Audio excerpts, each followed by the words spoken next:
यानी अमेरिका ने चीनी ड्रैगन की दुम पर पांव रखकर रगड़ दिया है। और इसमें भारत की प्लानिंग भी शामिल है, क्योंकि चीन के खिलाफ इतना बड़ा कदम तो अमेरिका बिना भारत की सहमति के नहीं ले सकता, क्योंकि जमीन तो भारत के इस्तेमाल हुई है ना। तो मुझे तो लगता है कि भारत ने ही अमेरिका को यह आइडिया दिया होगा कि भाई ऐसे ऐसे काम करो, और फिर अपना जो डेलीगेशन है वो दलाई लामा से मिलने भेज दो। फिर देखो चीन किस तरह से अंगारे छोड़ता है, और तभी तो चीन इतना बिलबिला रहा है। शी जिनपिंग तो इस वक्त जिस हालत में होंगे, क्या कहें उस हालत का वही जानते होंगे। जो उनके साथ हुआ है, प्रेसिडेंट ऑफ चाइना के साथ जो हो गया है, वो तो उसके मुतालिक उन्होंने सोचा भी नहीं होगा।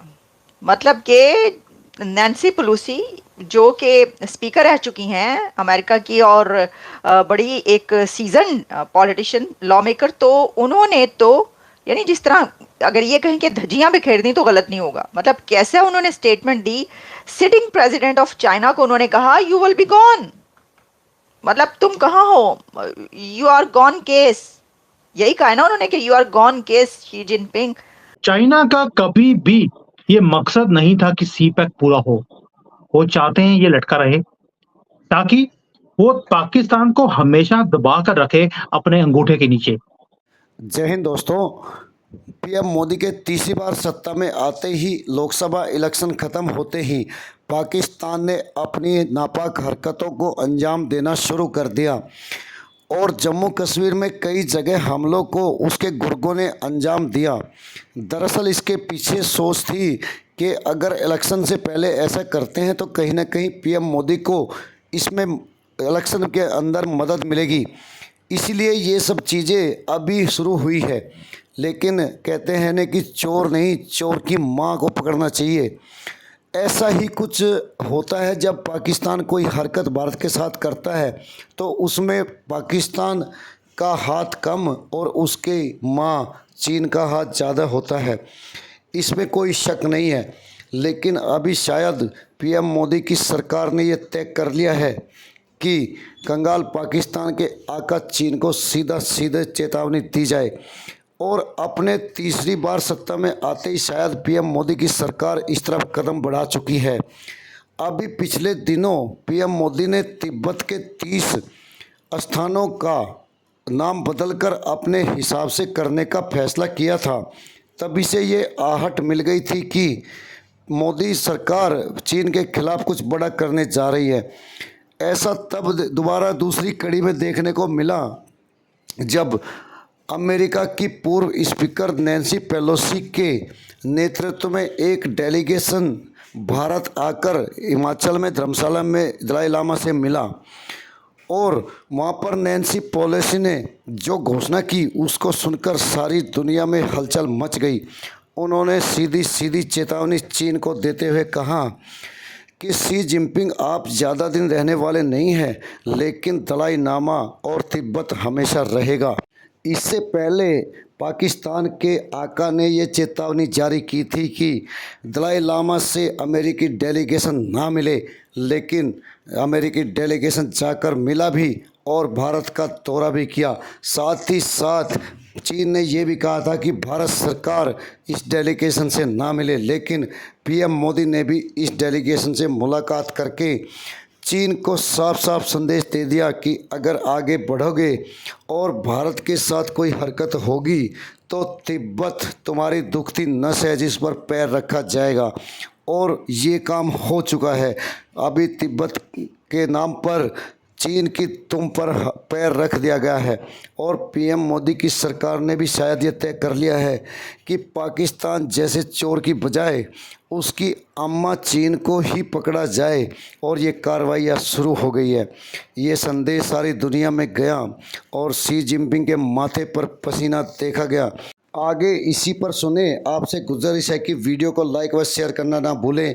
धन्यवाद। और जो दलाई लामा है, जो उसकी लेगेसी है उनकी, वो हमेशा रहेगी।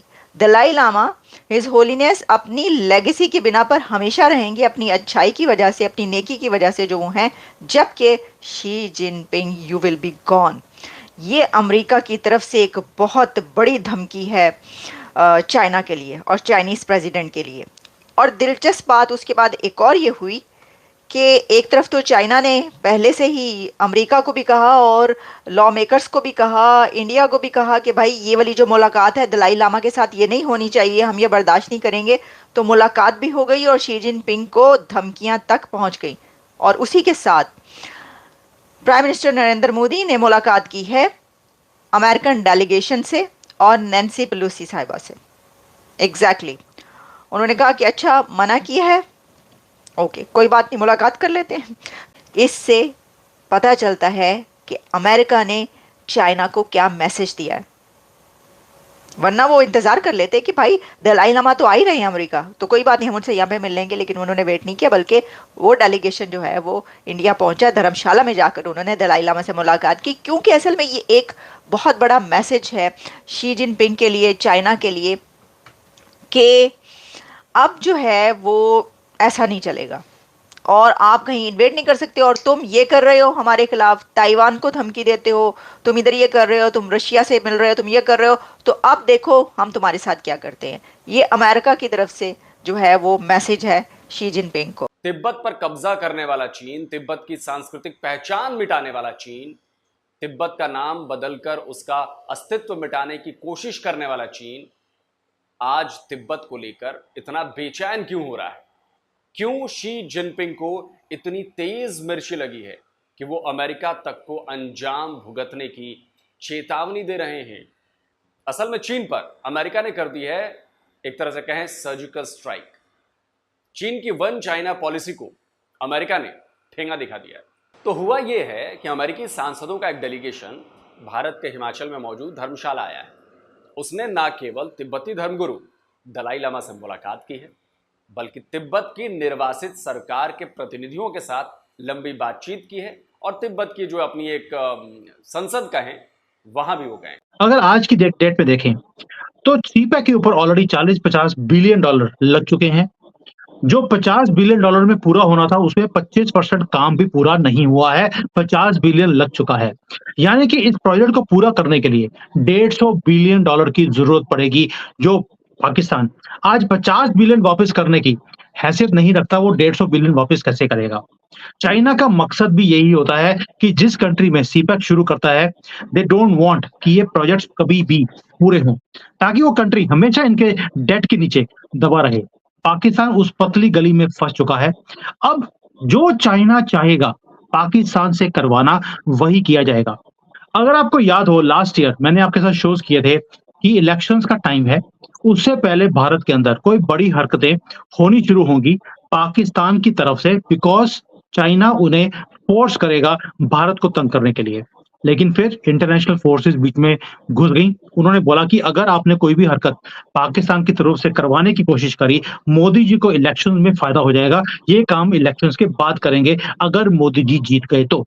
अब आप देखा होगा कि जैसे ही अपनी मोदी जी ने शपथ ग्रहण किया है थर्ड टर्म के लिए, हमारे यहाँ पर जो अटैक्स हैं वो पूरे इंडिया में बढ़ने शुरू हो गए हैं। जम्मू कश्मीर में 4 हो गए हैं, पूरे भारत में आग लगाने की ऑलरेडी कोशिशें की जा रही हैं। ये सारा काम स्लीपर सेल्स के थ्रू पाकिस्तान करवा रहा है। किसके कहने पर?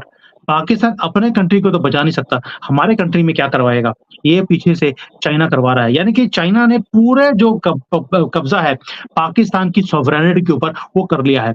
जो पैसा देता है वही बाप होता है, और पाकिस्तान का बाप चाइना है, ये आप भी जानते हैं और ये पाकिस्तान भी जानता है।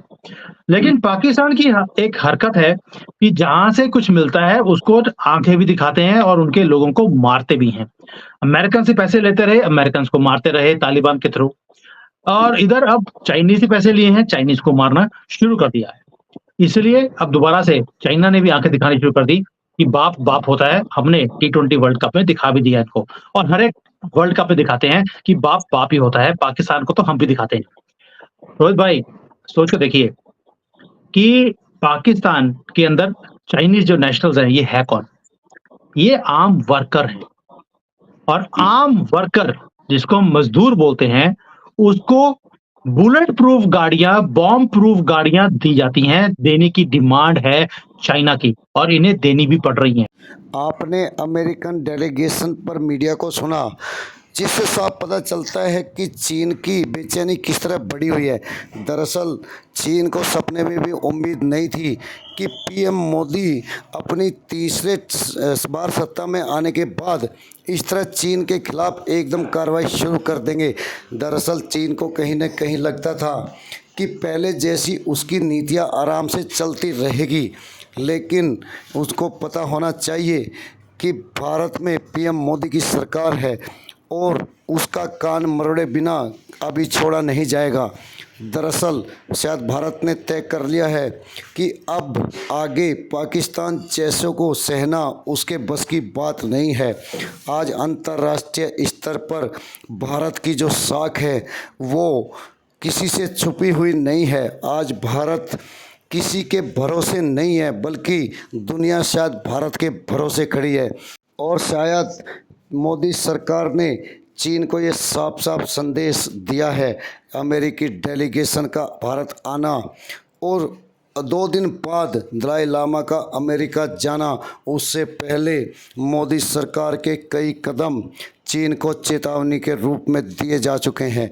और ये शायद अब आगे और बात बढ़ेगी तो चीन के लिए हालात, खासकर शी जिनपिंग के लिए ठीक नहीं होने वाले। और पाकिस्तान जैसे पिट्ठू का तो कहना ही क्या, वो सो सी पैक को लेके बैठा है जिससे चीन कभी नहीं निकलना चाहेगा और ना उसको पूरा करना चाहेगा। दरअसल चीन के शिकंजे में फंसा पाक उसके मोहरे की तरह है, जिसको वो भारत के खिलाफ हमेशा इस्तेमाल करता आया है, लेकिन शायद अब वो दिन लग चुके हैं। अब चंपू चीन को भी सोचना होगा कि उसका पाला भारत से पड़ा है। अभी तक भारत ने अपनी एक नीति के तहत वन चाइना पॉलिसी को समर्थन जरूर किया है, लेकिन नैन्सी पेलोसी के भारत आने के बाद एक चाइना एक नेशन की पॉलिसी भारत की तरफ से देखा जाए तो ध्वस्त कर दी गई है और उसके खिलाफ सरेआम संदेश भी जारी कर दिया गया है। और बस इसकी घोषणा ही होनी बाकी है जब इंडिया की तरफ से ये आ सकता है कि हम चीन की वन नेशन वर्ल्ड पॉलिसी को नहीं मानते। वीडियो को लाइक व शेयर करने के लिए आप सभी का धन्यवाद। जय हिंद, जय भारत।